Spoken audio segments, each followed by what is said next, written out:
Hey everybody, welcome back to another video. Hope you guys been enjoying the content channel as of late. We are back with another box office report.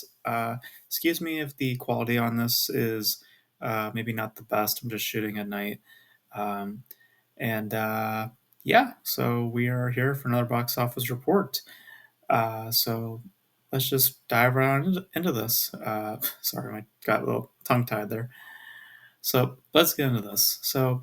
Before we get into this, I usually like to preface before I talk about each individual film a little bit about how I measure box office because it's a little bit uh, a little mystique. There's some people that'll say to measure it this way. Some other people will say to measure it another way. This is how I personally measure it. So if it's a single digit budget, I will do a 2 times ratio. If it's a double digit, I'll do a 2.5 ratio. And if it's a triple digit, I will do a 3 times ratio. Now, if there's any publicly known marketing expenses or anything relating to the film, like reshoots or whatever have you, I will also be including that as well in consideration to the general investment of such film. Now, if that information is not available, I'm just judging it based on the production cost alone. Or by what information we have online. So,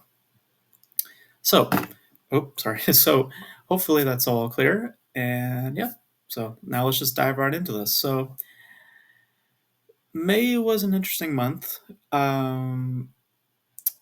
We'll get there, but there was some highlights, and then there were a couple of downsides. First of those downsides were Thunderbolts.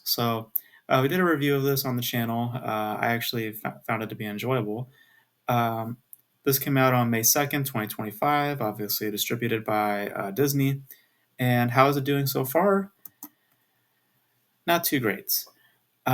This is sitting right now at $361.4 million. Had a budget of 180 million. Marketing costs we do know were 100 million.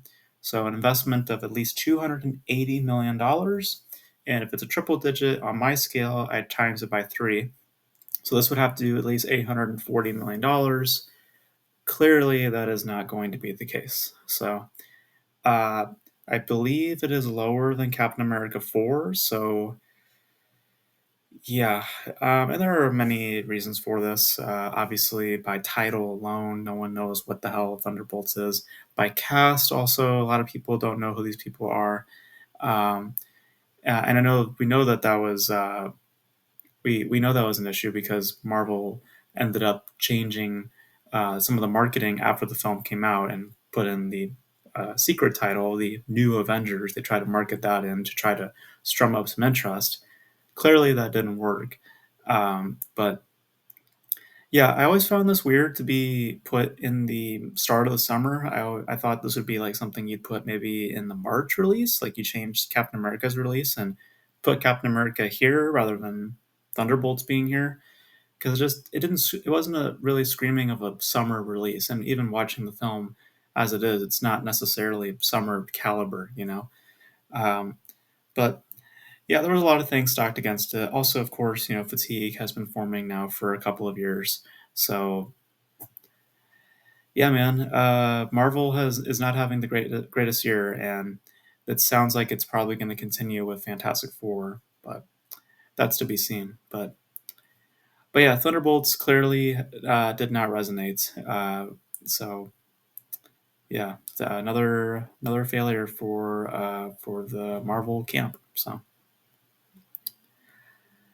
Next film that we're going to look at is something a little bit on the smaller side, but I still think it's worth bringing up, and that is Rust.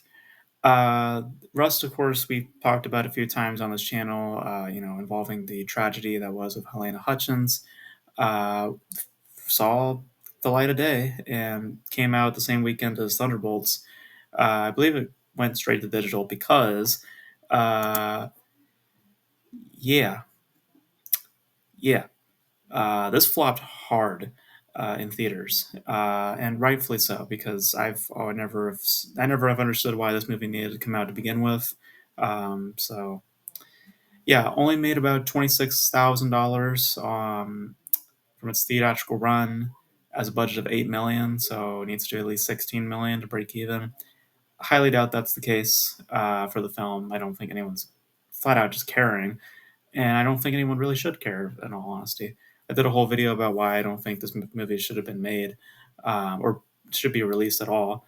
Um, but yeah, just kind of came and went. So I mean, if you're when you're opening against a film like Thunderbolts, I mean, you're not probably thinking straight. So yeah, that flopped pretty hard, pretty bad.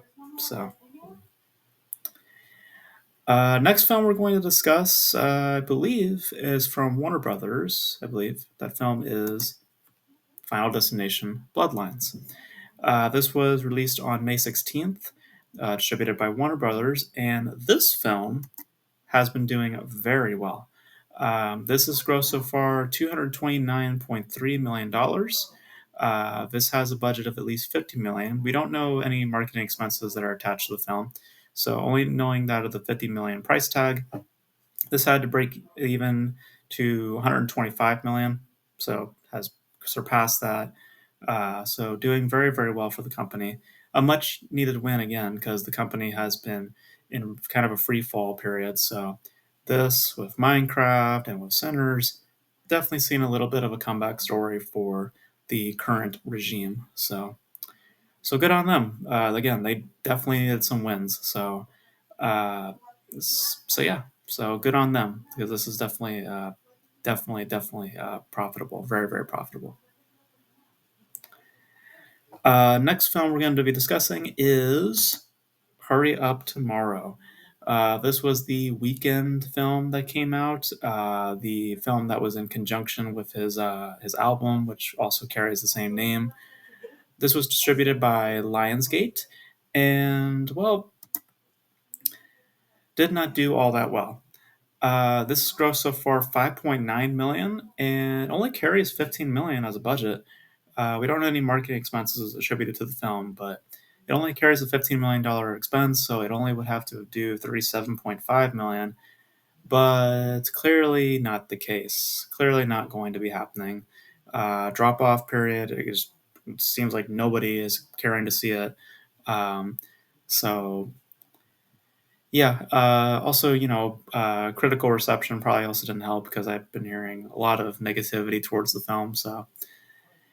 So yeah, definitely not a good spot for Lionsgate. Lionsgate just man, lately they just been not been pulling their weight. So yeah, I didn't really care to see it either. I mean, the trailer kind of seemed unique, but didn't really win me over. So and clearly didn't win a lot of other people over either. So.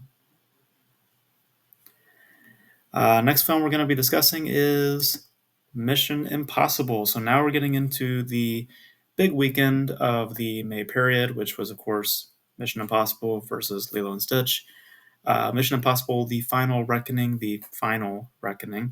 at least by how the marketing campaign for this was. Now, this is actually going to be the final reckoning because, distributed by Paramount, by the way, because when you look at how the film has performed in comparison to its budget, yeah, this is definitely the final reckoning. So far, it's grossed $353 million. We do know for a fact that the budget is 400 million. They have not disclosed any marketing expenses, but I'm guessing that they might be an additional $100 million. So, the investment is potentially 400 to 500 million dollars, and bar none 400 million, it would have to do at least 1.2 billion dollars, and if the marketing expenses are confirmed, it would have to do 1.5 billion dollars. And with a total gross so far of 353 million, yeah, yeah, not going to be the case at all. Now we know that this was due to delays and probably just what the production literally was wanting to go extremely practical, as per a lot of the Mission Impossible films tend to operate. it just proves, that the series has just ran out of steam. I think that this is at best probably gonna like hit 500 million, and I think that's gonna be it. Um, and yeah, I mean, it definitely is the final reckoning. Definitely is, because there's no way in hell that I think they're gonna be pursuing another film for a long, long, long time. So. Yeah, to put it bluntly, this is probably the biggest flop of the year so far.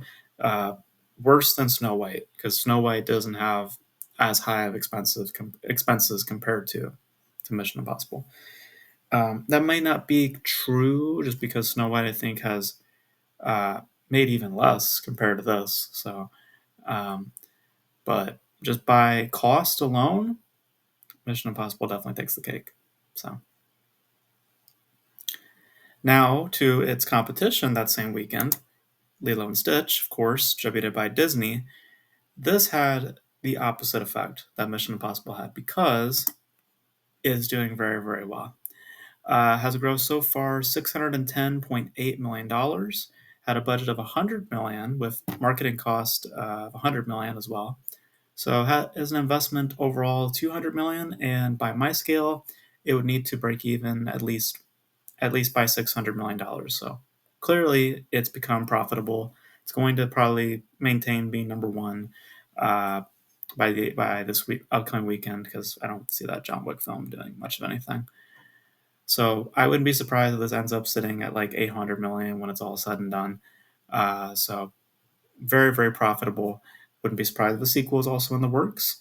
Um, so yeah, definitely, definitely a win for Disney. Again, a much needed win, because we just talked about Thunderbolts didn't doing all that well, and Captain America 4, Snow White. So they've definitely been needing some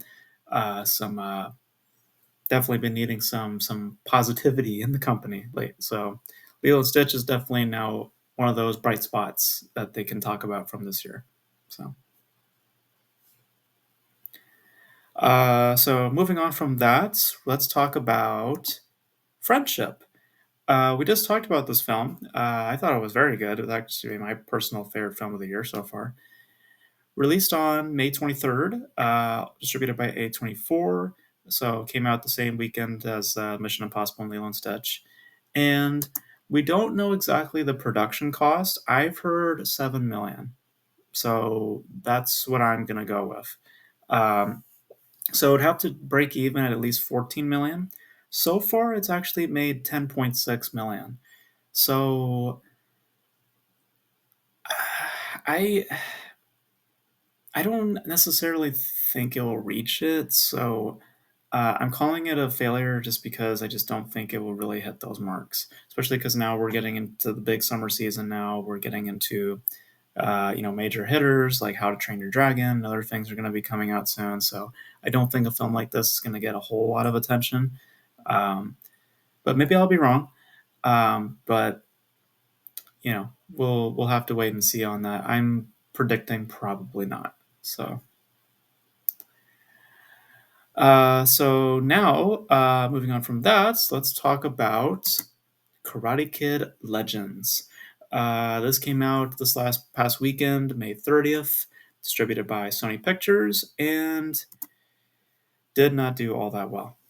Had a total gross so far of 47 million. Now, roughly 13 million of that was from early releases from like foreign nations and some like early screenings and stuff like that.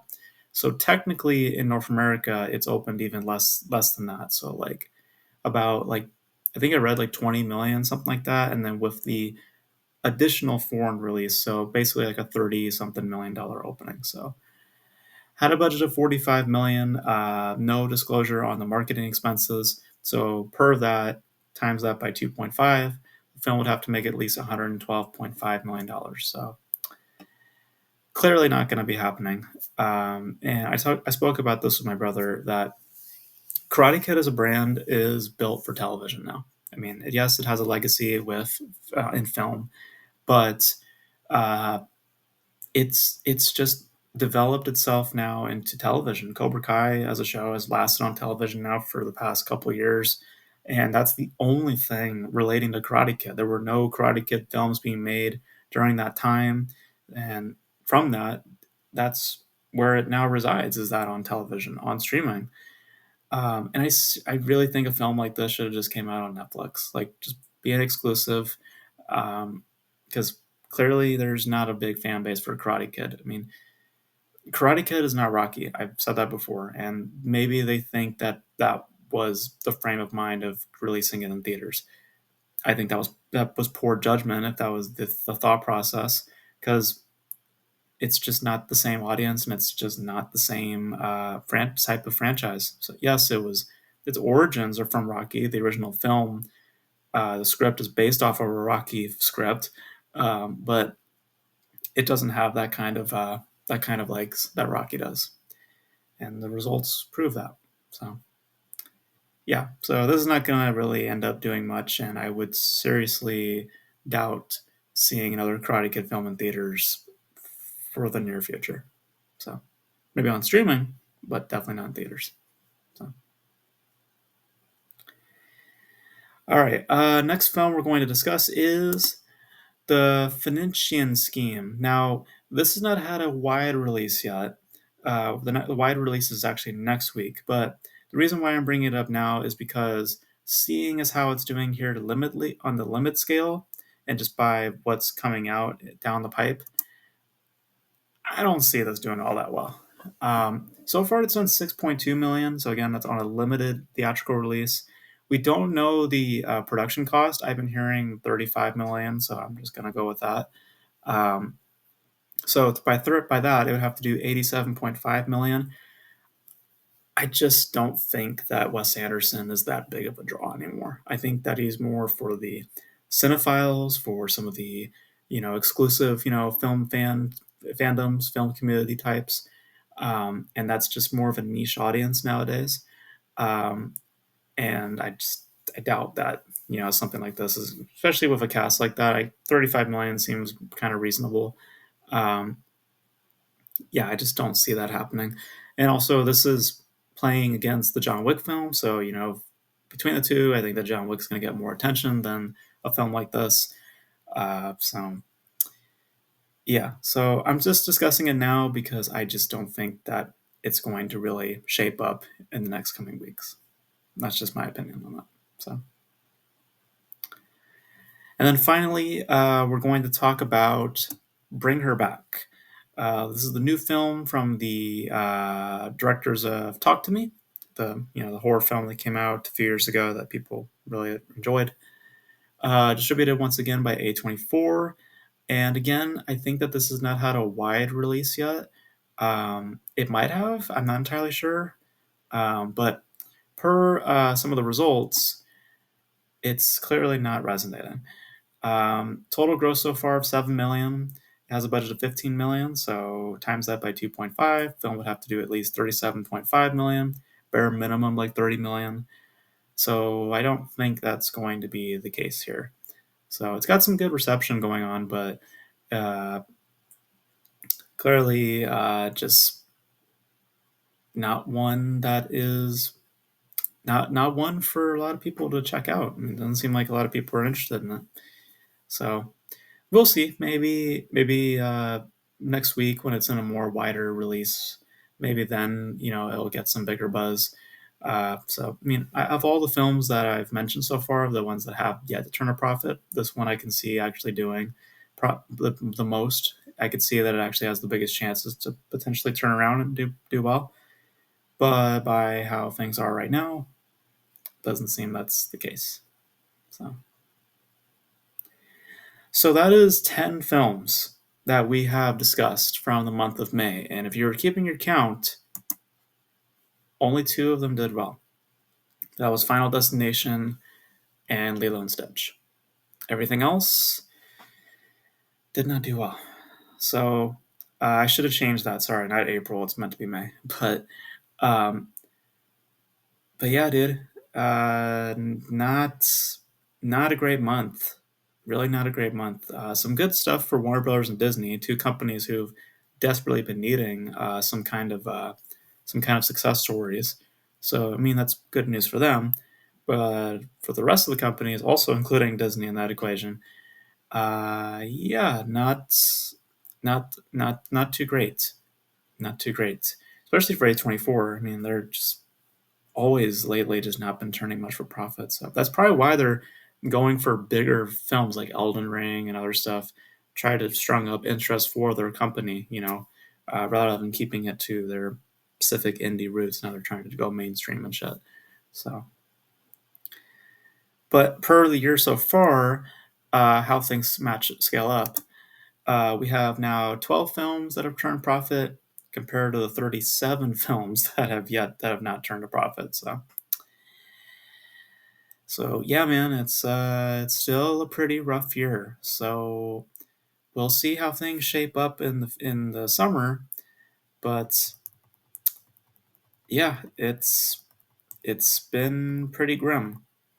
It's still pretty grim times. We'll see how things go. Maybe there'll be uh, some kind of bounce back. We'll see. I doubt it though, just because by what is coming out this month specifically with June, it's kind of an oddball. There's some films that I think will do fine, like Megan. I think is going to do fine. And then there's like those oddballs, like I mentioned, like Elio, How to Train Your Dragon. Um, I just don't know. I really don't know. We'll see how they resonate with the audience. Um, but it's kind of an odd month, so we'll see. We'll see how things shape up. But for how May was, another down month, man. Another down month. So yeah. So hopefully this month's a good one. We'll just have to be optimistic. So, but we'll see. But let me know your guys' thoughts from May when it came to the box office, from the films that I've mentioned. Did you guys see any of them, and how did you guys feel about them? Your thoughts, just how they've been performing. What are some of the issues maybe you feel have caused not them turning profits? Um, Let me know. And your thoughts for June. What do you think is going to make money and not make money? Well, I think Megan's going to crush it. I think Megan's going to be the big draw for the month. Um, and films like How to Train Your Dragon and Elio, I just I don't necessarily know. Ballerina, I don't see that doing all that well. I just don't see a lot of interest for it. Lionsgate themselves don't seem confident with it based on how they handled the reviews, the review embargo. Um, but we'll just have to wait and see on that. But let me know all your guys' thoughts in the comment section below. And that's gonna be it for this video, guys. Thank you guys for tuning in. And until then, I will catch you guys in the next video. Bye.